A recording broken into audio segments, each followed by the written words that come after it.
just made a mistake. It's one thing, Kant says, to support a fair framework of rights within which people can pursue their own conceptions of the good life. It's something else, and something that runs the risk of coercion, to base law or principles of justice on any particular conception of the good life. You remember Aristotle says, in order to investigate the ideal constitution, we have first to figure out the best way to live. Kant would reject that idea. He says that constitutions and laws and rights should not embody or affirm or promote any particular way of life. That's at odds with freedom.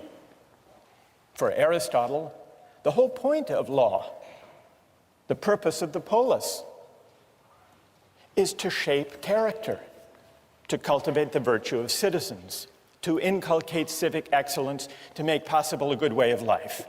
That's what he tells us in the Politics. For Kant, on the other hand, the purpose of law, the point of a constitution, is not to inculcate or to promote virtue. It's to set up a fair framework of rights within which citizens may be free to pursue their own conceptions of the good for themselves. So we see the difference in their theories of justice. We see the difference in their account of law, or the role of a constitution, the point of politics. And underlying these differences are two different accounts of what it means to be a free person. For Aristotle, we're free insofar as we have the capacity to realize our potential. And that leads us to the question of fit. Fit between persons and the roles that are appropriate to them. Figuring out what I'm cut out for. That's what it means to lead a free life, to live up to my potential. Kant rejects that idea and instead substitutes his famously demanding notion of freedom as the capacity to act autonomously. Freedom means acting according to a law I give myself. Freedom as autonomy. Part of the appeal, part of the moral force of the view of Kant and of Rawls consists in the conception of the person as a free and independent self, capable of choosing his or her own ends. The image of the self as free and independent offers, if you think about it, a powerful, liberating vision, because what it says is that as free moral persons, we are not bound by any ties of history or of tradition or of inherited status that we haven't chosen for ourselves. And so we're unbound by any moral ties prior to our choosing them. And that means that we are free and independent sovereign selves. We're the authors of the only obligations that constrain us.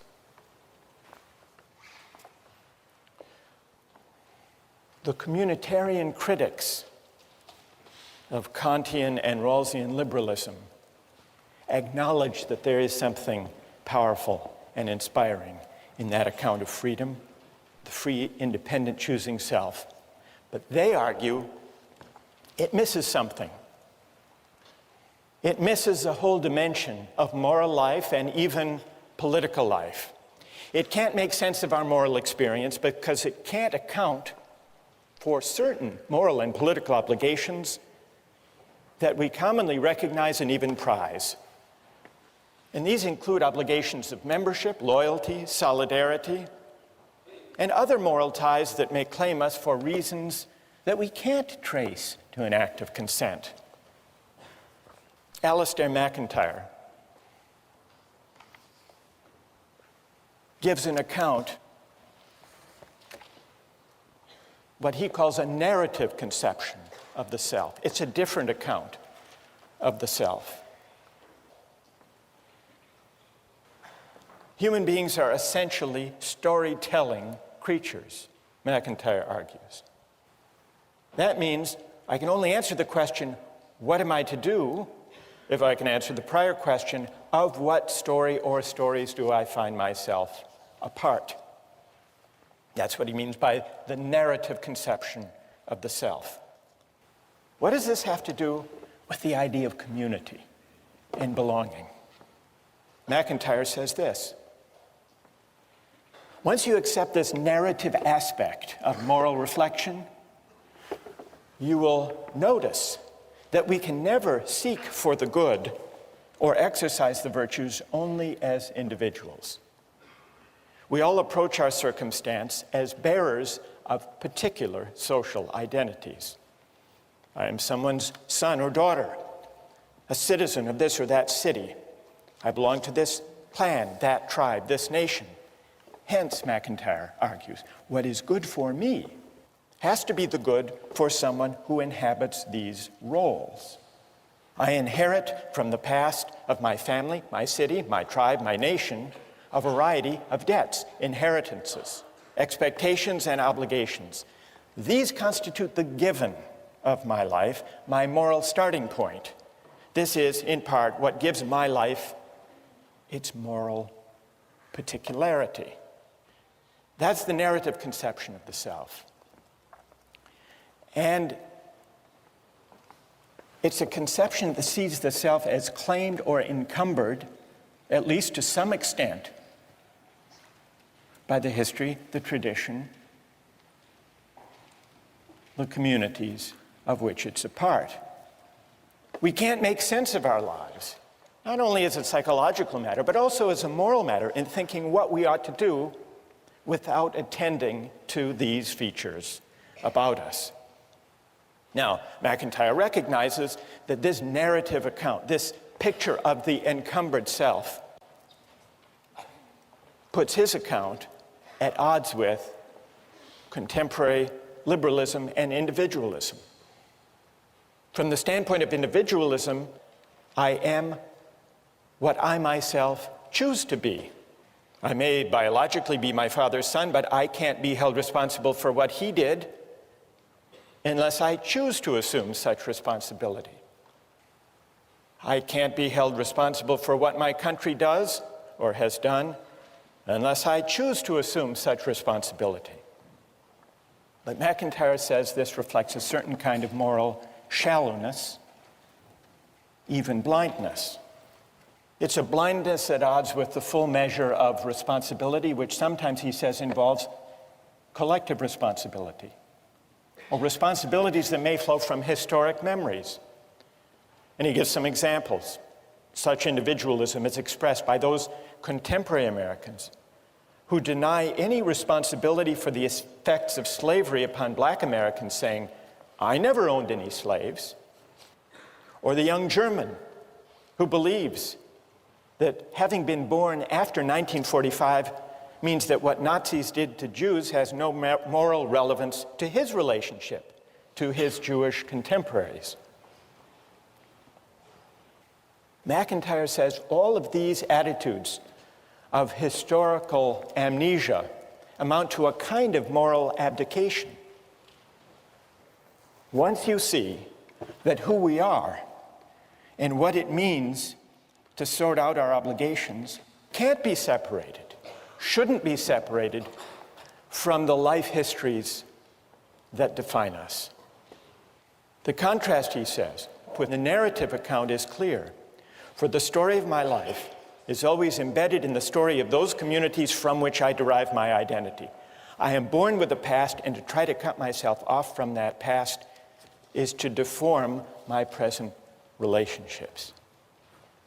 So there you have in McIntyre a strong statement of the idea that the self can't be detached, shouldn't be detached from its particular ties of membership, history, story, narrative. Now, I want to get your reactions to the communitarian critique of the individualist or the voluntarist, the unencumbered self. But let's make it concrete so that you can react to more than just the theory of it by looking at the two different accounts of moral and political obligation that arise, depending on which of these conceptions of the person one accepts. On the liberal conception, moral and political obligations arise in one of two ways. There are natural duties that we owe human beings as such, duties of respect for persons qua persons. These obligations are universal. Then, as Rawls points out, there are also voluntary obligations, obligations that we owe to particular others insofar as we have agreed, whether through a promise or a deal or a contract. Now, the issue between the liberal and communitarian accounts of the self, is there another category of obligation or not? The communitarian says there is. There is a third category that might be called obligations of solidarity or loyalty or membership. The communitarian argues that construing all obligations as either natural duties or voluntary obligations fails to capture obligations of membership or solidarity. Loyalties whose moral force consists partly in the fact that living by them is inseparable from understanding ourselves as the particular persons we are. What would be some examples? And then I want to see how you would react to them. Examples of obligations of membership that are particular but don't necessarily flow from consent, but rather from membership, narrative, community, one's situation. The most common examples are ones to do with the family, the relation between parents and children, for example. Suppose there were two children drowning. You could save only one of them. One was your child, the other was a stranger's child. Would you have an obligation to flip a coin? Or would there be something morally obtuse if you didn't rush to save your child? Now you may say, well, parents have agreed to have their children. So take the other case, the case of children's obligation for their parents. Now we don't choose our parents. We don't even choose to have parents. There is that asymmetry. And yet, consider two aging parents, one of them yours, the other a stranger's. Doesn't it make moral sense to think that you have a greater obligation to look after your aged parent than to flip a coin or to help the strangers? Now, is this traceable to consent? Not likely. Or take a couple of political examples. During World War II, French resistance pilots flew bombing raids over occupied France. One day, one of the pilots received his targets and noticed that the village he was being asked to bomb was his home village. He refused, not disputing that it was as necessary as the target he bombed yesterday. He refused on the ground that he couldn't bring himself. It would be a special moral crime for him to bomb his people, even in a cause that he supported, the cause of liberating France. Now, do we admire that? If we do, the communitarian argues, it's because we do recognize obligations of solidarity. Take another example. Some years ago, there was a famine in Ethiopia. Hundreds of thousands of people were starving. The Israeli government organized an airlift to rescue Ethiopian Jews. They didn't have the capacity to rescue everyone in Ethiopia. They rescued several hundred Ethiopian Jews. Now, what's your moral assessment? Is that a kind of morally troubling partiality, a kind of prejudice, or, as the Israeli government thought, is there a special obligation of solidarity that this airlift properly responded to? Well, that takes us to the broader question of patriotism. What, morally speaking, is to be said for patriotism? There are two towns named Franklin. One is Franklin, Texas, and the other is just across the Rio Grande River, Franklin, Mexico. What is the moral significance of national boundaries? Why is it, or is it the case, that we as Americans have a greater responsibility for the health and the education and the welfare and public provision for people who live in Franklin, Texas, than equally needy people just across the river living in Franklin, Mexico?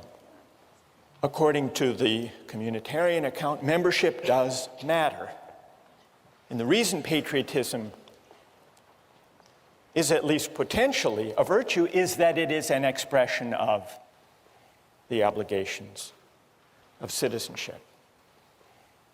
How many are sympathetic to the idea that there is this third category of obligation, the obligations of solidarity or membership? How many are sympathetic to that idea? And how many are critical of that idea? How many think all obligations can be accounted for in the first two ways? All right, let's hear from the critics of the communitarian idea first. Yes? My biggest concern with the idea of having obligations because you're a member of something or because of solidarity is that it seems that if you accept those obligations as being sort of morally binding, then there's a greater occurrence of overlapping obligations, a greater occurrence of good versus good. And I don't know if this sort of framework allows us to choose between them. Good. And what's your name? Patrick. So you worry that if we recognize obligations of membership or solidarity, since we inhabit different communities, their claims might conflict. And what would we do if we have competing obligations? Yes? Well, one solution is that we could view ourselves as ultimately members of the human community, and that then within that we have all these smaller spheres of that, you know, I am American or I am a student at Harvard. And so the most important community to be obligated to is the community of human beings, and then from there you can sort of evaluate which other ones are most important to you. So the most and what's your name? Nicola? So Nicola, you say the most universal community we inhabit, the community of humankind, always takes precedence. Yes. Patrick, are you satisfied? No. Why not? It seems rather arbitrary that we should choose the universal obligation over the more specific obligation. I might also say that I should be obligated first to the most specific of my obligations. For instance, take my family as a small unit of solidarity. Perhaps I should be first obligated to that unit, and then perhaps to the unit of my town, and then my country, and then the human race. Good, thank you. I want to hear from another critic of the communitarian view. We have the objection, well, what if goods collide? Who objects to the whole idea of it? Who sees patriotism as just a kind of prejudice that ideally we should overcome? Yes? Patriotism reflects a community membership. That's a given. I think the problem is that whereas some memberships are natural narratives, the narrative of citizenship is a constructed one, and I think a false one. because as the river is just a historical accident, it makes no sense that because the lottery of birth threw me into the United States as opposed to Mexico, that that's the membership that I should be a part of. Good. And what's your name? Elizabeth. Elizabeth. Who has a reply? Yes. I think in general, we have to ask, where do our moral obligations arise from anyway? And I think basically there'd be two places from which they could arise. One would be kin, and another one would be reciprocity. And the closer you are associated to other people, there's a natural reciprocity there in terms of having interactions with those people. You interact with the neighbors on your street, with the other people in your country through economic arrangements. But I don't know, and you don't know those people in Franklin, Texas, any more than you know the people in Franklin, Mexico, do you? Presumably, you're naturally more connected with the people in your own country in terms of interaction and trade than you are with people in other countries. Good. Who else? Well, go ahead. Yeah, I think that a lot of the basis for patriotism can be compared to like school spirit or even house spirit that we see here, where freshmen are sorted into houses and then within a day they have developed some sort of attachment or pride associated with that house. And so I think that we can probably draw a distinction between a moral obligation for communitarian beliefs and sort of just a sentimental, emotional attachment. Good. Wait, stay there. What's your name? Rena. What about, go back to my example about the obligation of the child to the parent. Would you say the same thing there? It's just may or may not be a sentimental tie, but it has no moral weight? Well, I mean, I'm not entirely certain that accident in the initial stage is something that will preclude like moral obligations later.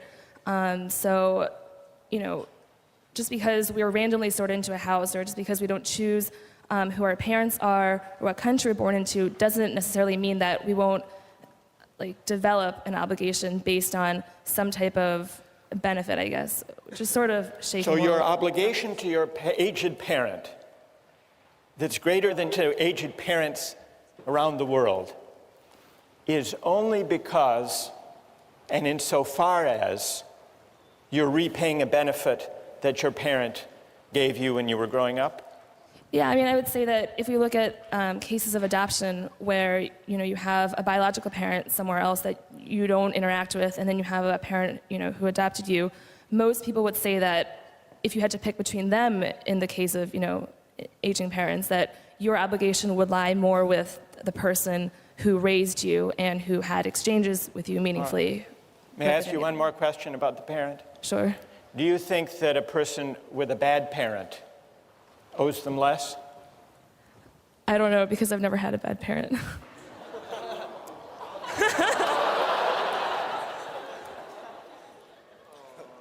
I think that's a good place to end. Thank you. We'll continue with this next time. Thank you. If I were working on an EC problem set, for example, and I saw that my roommate was cheating, that might be a bad thing for him to do, but I wouldn't turn him in. You would not turn him in? I wouldn't turn him in, and I would argue that's the right thing to do because of my obligation to him, you know. You don't have a duty to tell the truth? To report someone who cheated? Today, I'd like to consider the strongest objections to the idea that there are obligations of solidarity or membership. Then I want to see if those objections can be met successfully. One objection emerged in the discussion last time. Patrick said, well, if obligations flow from community membership and identity, we inhabit multiple communities, doesn't that mean that our obligations will sometimes conflict? So that's one possible objection. And then Rena said, these examples meant to bring out the moral force of solidarity and membership. Examples about parents and children, about the French resistance fighter asked to bomb his own village and drawing back, about the airlift by Israel of Ethiopian Jews. These examples, they may be intuitively evocative, Rena said, but really they're pointing to matters of emotion, matters of sentiment, not true moral obligations. And then there were a number of objections, not necessarily to patriotism as such, but to patriotism understood as an obligation of solidarity and membership beyond consent. This objection allowed that there can be obligations to the communities we inhabit, including obligations of patriotism, but this objection argued that all of the obligations of patriotism or of community or membership are actually based on liberal ideas and perfectly compatible with them. Consent, either implicit or explicit, or reciprocity. Julia Rothau, for example, on the website, said that liberalism can endorse patriotism as a voluntary moral obligation. Patriotism and familial love both fall under this category.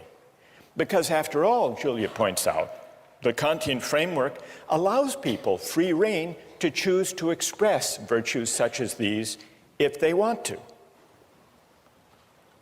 So you don't need the idea of a non-voluntary particular moral obligation to capture the moral force of community values. Where's Julia? Okay, so did I summarize that fairly? There is actually, Julia actually is in line with what Rawls says about this very topic. You weren't aware of that. You came up with it on your own. That's pretty good. Rawls says, when he's discussing political obligation, he says it's one thing if someone runs for office or enlists in the military. They're making a voluntary choice. But Rawls says there is, I believe, no political obligation, strictly speaking, for citizens generally, because it's not clear what is the requisite binding action and who has performed it. So Rawls acknowledges that for ordinary citizens, there is no political obligation except insofar as some particular citizen willingly, through an act of consent, undertakes or chooses such an obligation. That's in line with Julia's point. It's related to another objection that people have raised, which is it's perfectly possible to recognize particular obligations to one's family or to one's country, provided honoring those obligations doesn't require you to violate any of the natural duties or requirements of universal respect for persons qua persons. So that's consistent with the idea that we can choose, if we want to express a loyalty to our country or to our people or to our family, provided we don't do any injustice within the framework, acknowledging the priority, that is, of the universal duties. The one objection that I didn't mention is the view of those who say that obligations of membership really are a kind of collective selfishness. Why should we honor them? Isn't it just a kind of prejudice? So what I'd like to do, perhaps if those of you who have agreed, who wrote and who have agreed to press these objections, perhaps if you could gather down all together, we'll form a team as we did once before, and we'll see if you can respond to those who want to defend patriotism conceived as a communal obligation. Now, there were a number of people who argued in defense of patriotism as the communitarian view conceives it. So let me go down now and join the critics of communitarianism, if there's a microphone that we could use somewhere. Okay, thanks, Kate. Who, as the critics of patriotism, communal patriotism, gather their forces here? Patrick, if you want to, you can join as well, or Rena. Others who have spoken or addressed this question are free to join in. But I would like to hear now from those of you who defend patriotism and defend it as a moral obligation that can't be translated back into purely consent-based terms, can't be translated into liberal terms. Where's A.J. Kumar? A.J., everybody seems to know you. All right, let's hear from A.J. You said, in the same way I feel I owe more to my family than to the general community, I owe more to my country than to humanity in general. Because my country holds a great stake in my identity, it is not prejudice for me to love my country unless it is prejudice for me to love my parents more than somebody else's. So, AJ, what would you say to this group? Stand up. I think that there's some fundamental moral obligation that comes from a communitarian responsibility to people and groups that form your identity. I mean, even, like, I'll give the example that, there are a lot of things about our government right now that I'm not in favor of, but part of my identity is that America values a free society where we can object to certain things, and I think that's an expression of patriotism as well. And I go back to the parent example, or even at Harvard, I think, I owe more to my roommates because they make up my identity than I do to the Harvard community as a whole, and I think that applies to our country because there are certain things that growing up here, yes, we can't choose it, we can't choose our parents, things like that, but it makes up part of our identity. Okay, who would like to take that on? Ike? Yeah, about the obligation to others simply by virtue of being in being influenced by them. I'm a German citizen, and if I had been born 80 years earlier, then I would have been a citizen of Nazi Germany. And for some reason, I just don't think that I would have to feel obligated towards Germany because I had benefited from actions of Nazis. I mean, I guess my response to that would be you have hundreds of thousands of protesters in the United States right now who hold up signs that say peace is patriotic. And I'm sure there are people in this room who don't agree with that. I personally do. And I would say that they're strongly objecting to basically everything the Bush administration is doing right now, but they still consider themselves loving their country because they're furthering the cause of what they see as best for the country. And I tend to agree with that as a patriotic movement. Well, but how's that then? How do you still favor your country? How's that still patriotic? I mean, isn't that more a sentimental attachment? Where's the obligation there? Rena? Yeah, not to bring this back to John Locke, but I'd like to bring this back to John Locke. So, I mean, in his conception of when people join society, there's still some outlet. Like if you're not satisfied with your society, you do have a means of exit. Even though we had a lot of concerns about how you're born in and it's not very feasible, he still provides that option. If we want to say that your obligation to society is a moral one, that means that prior to knowing exactly what that society is going to be like or what your position is going to be in that society, that means that you have a binding obligation to like a completely unknown body that could be, completely foreign to all of your personal beliefs or, what you would hold to be Do you correct. think that kind of communal obligation or patriotism means writing the community a blank moral check? Basically, yeah. Like, I think that we can, I think it's reasonable to say that as you grow and as you develop within that community, that you acquire some type of obligation based on reciprocity. But to say that you have a moral obligation, I think, requires a stronger justification. Good. Who else? Anyone else like to address that? I guess we could say that you could argue that you're morally obliged to society by the fact that there is this reciprocity. I think it's the idea that we participate in society, we pay our taxes, we vote. This is why we could say that we owe something to society. But beyond that, I don't think there's anything inherent in the fact that we are members of the society itself that we owe it anything. I think it's insofar as the society gives us something, gives us protection, safety, security, then we owe the society something, but nothing beyond what we give the society. Who wants to take that on? Rahul? I don't think we give the community a blank moral check in that sense. I think we only give it a blank moral check when we abdicate our sense of civic responsibility and when we say that the debate doesn't matter because patriotism is a vice.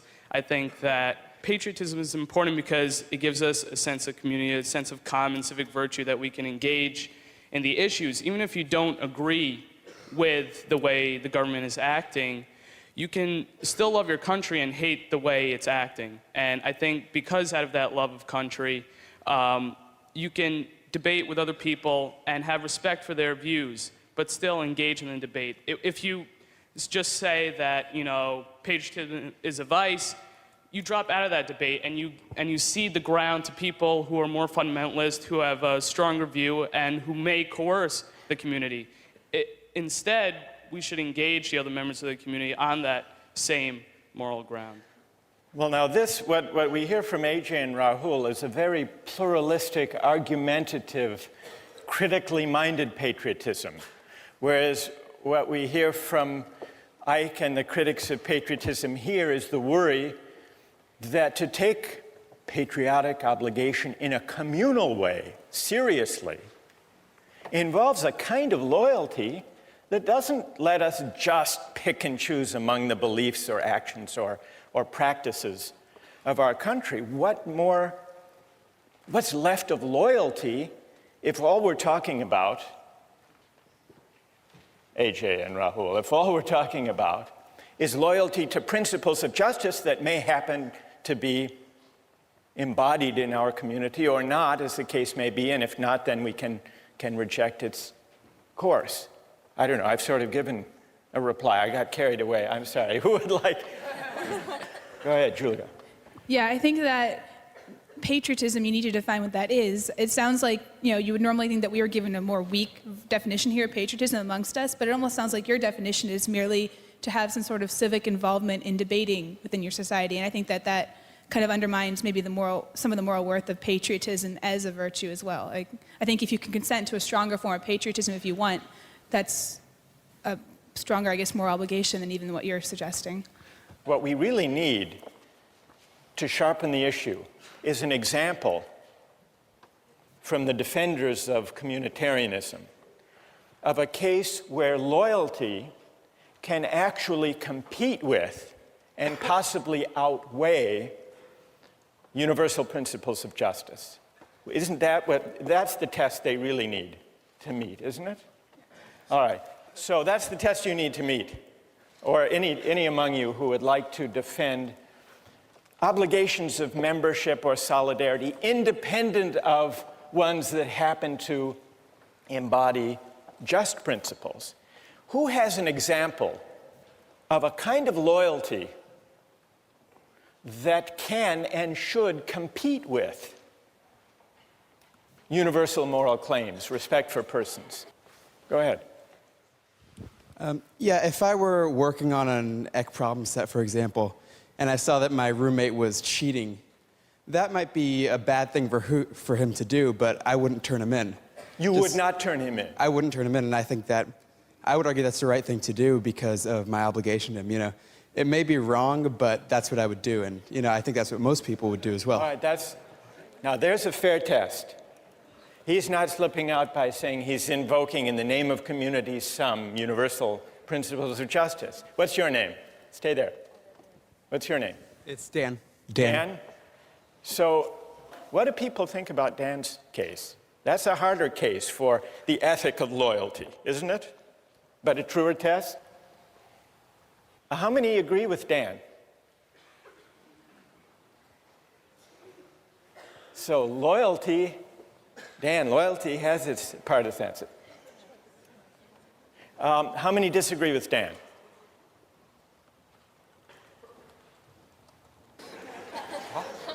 Peggy. Oh, well, I agree with Dan, but I agree that it's a choice that we make, but it's not necessarily right or wrong. I mean, I'm agreeing that I'm going to make the wrong choice because I'm going to choose my roommate, but I also recognize that choice isn't morally right. So you're still translating even Dan's loyalty. You're saying, well, that's a matter of choice, but what's the right thing to do? Most people put up their hands saying, Dan would be right to stand by his roommate and not turn him in.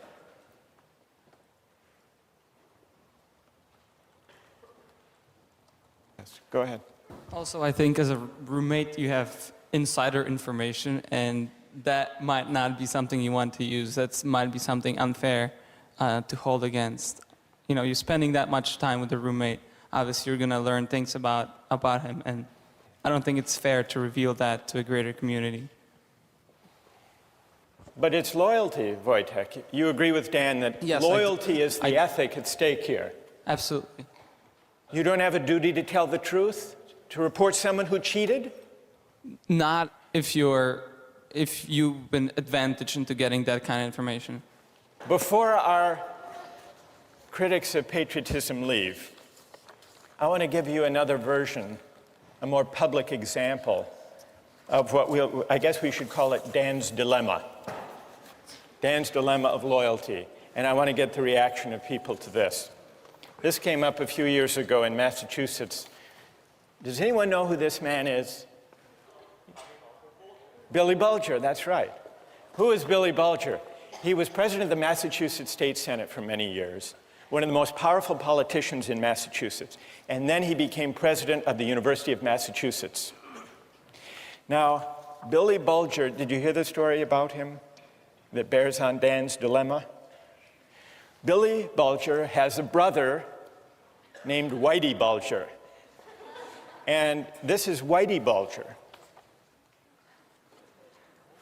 His brother Whitey is on the FBI's most wanted list, alleged to be a notorious gang leader in Boston, responsible for many murders, and now a fugitive from justice. But when the U.S. attorney, they called Billy Bulger, then the president of the University of Massachusetts, before the grand jury and wanted information on the whereabouts of his brother, this fugitive, and he refused to give it. The U.S. attorney said, just to be clear, Mr. Bulger, you feel more loyalty to your brother than to the people of the Commonwealth of Massachusetts? And here's what Billy Bulger said. I never thought of it that way, but I do have a loyalty to my brother. I care about him. I hope that I'm never helpful to anyone against him. I don't have an obligation to help anyone catch my brother. Dan, you would agree? How many would agree with the position of Billy Bulger? Let me give one other example, and then we'll let the critics reply, the critics of loyalty, as we'll describe it. Here's an even more fateful example from a figure in American history, Robert E. Lee. Now, Robert E. Lee, on the eve of the Civil War, was an officer of the Union Army. He opposed secession, in fact, regarded it as treason. When war loomed, Lincoln offered Lee to be the commanding general of the Union Army. And Lee refused. And he described in a letter to his sons why he refused. With all my devotion to the Union, he wrote, I have not been able to make up my mind to raise my hand against my relatives, my children, my home. By which he meant Virginia. The Union is dissolved. I shall return to my native state and share the miseries of my people, save in her defense. I will draw my sword no more. Now here's a real test, Dan, for your principle of loyalty. Because here is the cause of the war against, not only to save the Union, but against slavery. And Lee is going to fight for Virginia, even though he doesn't share the desire of the southern states to secede. Now, the communitarian would say there is something admirable in that. Whether or not the decision was ultimately right, there's something admirable. And the communitarian would say, we can't even make sense. Rena, we can't make sense of Lee's dilemma as a moral dilemma unless we acknowledge that the claim of loyalty arising from his sense of narrative of who he is a moral, not just sentimental, emotional tug.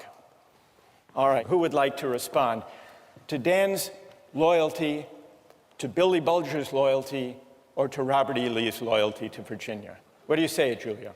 Okay, well, I think that these are some classic examples of multiple spheres of influence, and that you have conflicting communities, that your family and your country. I think that's one reason why the idea of choice in your obligation is so important, because how else can you resolve this?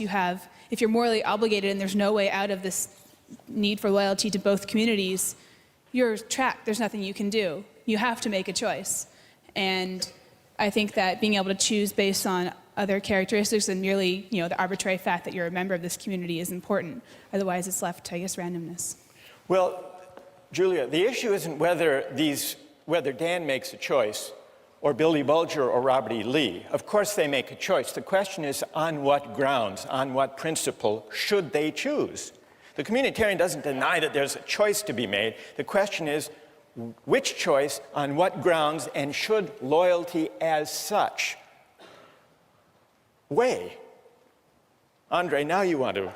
All right, go ahead. What do you say? Well, one of the things we've noticed in the three examples is that the people have all chosen the most immediate community of which they're a part, the more local one. And I think there's something to be said for that. It's not just random. There doesn't seem to be a conflict because they know which one is more important. And it's their family over the Ec 10 class, their state over their country, and their family over the Commonwealth of Massachusetts. So I think that's the answer to which is more important. You think that the local, the more particular is always the weightier morally, Andre? Well, there seems to be a trend in the three cases. I would agree with that, I think. And I think most of us would agree that your family takes precedence over the United States, perhaps. Which is why you go with Dan. Dan, yes. Loyalty to the roommate over Ec 10 and the truth. Yeah, exactly. I would, because, truth-telling, not the truth of Ec 10. Yes. All right, so we understand. Yes. But on the same example, in terms of family, you had cases in the Civil War where brother was pitted against brother on both sides of the war, where they chose country instead of family. So I think the exact same war shows that different people have different means of making these choices, and that there is no one set of values or one set of morality that communitarians can stick to. And personally, I think that's the biggest problem with communitarians, that we don't have one set of standard moral obligations. And tell me your name. Samantha? So Samantha, you agree with Patrick's point the other day, that there may be, if we allow obligations to be defined by community identification or membership, they may conflict, they may overlap, they may compete, and there is no clear principle. Andre says there's a clear principle, the most particular. The other day, Nicola, who is sitting over here, where's Nicola, said, the most universal. You're saying, Samantha, the scale of the community as such can't be the decisive moral factor. So there has to be some other moral judgment. All right, let's let our critics of communal patriotism, let's express our appreciation and thank them for their having stood up and responded to these arguments, defined the issue. Let's turn to the implications for justice of the positions that we've heard discussed here. One of the worries underlying these multiple objections to the idea of loyalty or membership as having independent moral weight is that it seems to argue that there is no way of finding principles of justice that are detached from conceptions of the good life as they may be lived in any particular community.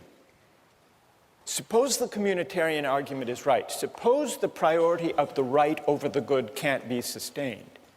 Suppose instead that justice and rights unavoidably are bound up with conceptions of the good. does that mean that justice is simply a creature of convention, of the values that happen to prevail in any given community at any given time? One of the writings we have among the communitarian critics is by Michael Walzer. He draws the implications of justice this way. Justice is relative to social meanings. A given society is just if its substantive life is lived in a certain way, in a way that is faithful to the shared understandings of the members. So, Walzer's account seems to bear out the worry that if we can't find independent principles of justice, independent, that is, from conceptions of the good that prevail in any given community, that we're simply left with justice being a matter of fidelity or faithfulness to the shared understandings or values or conventions that prevail in any given society at any given time. But is that an adequate way of thinking about justice?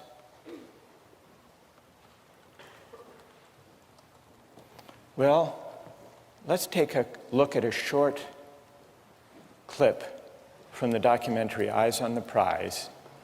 It goes back in the 1950s in the South.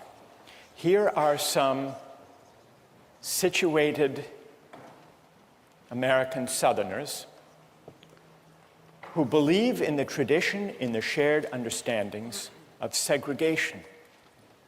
Listen to the arguments they make about loyalty and tradition, and see if they don't make you uneasy about tying arguments about justice to the shared understandings or traditions that prevail in any given society at the moment. Let's run the clip.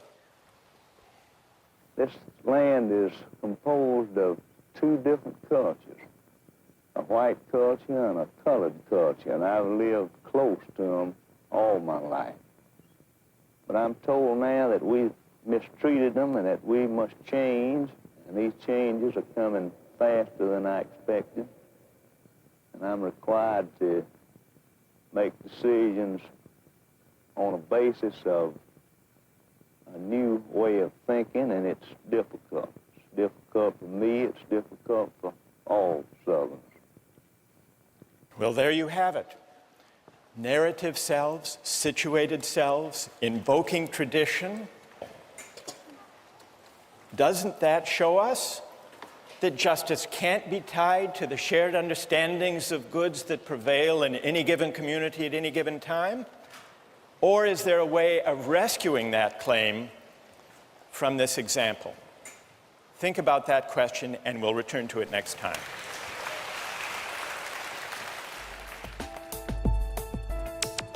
Don't miss the chance to interact online with other viewers of Justice. Join the conversation.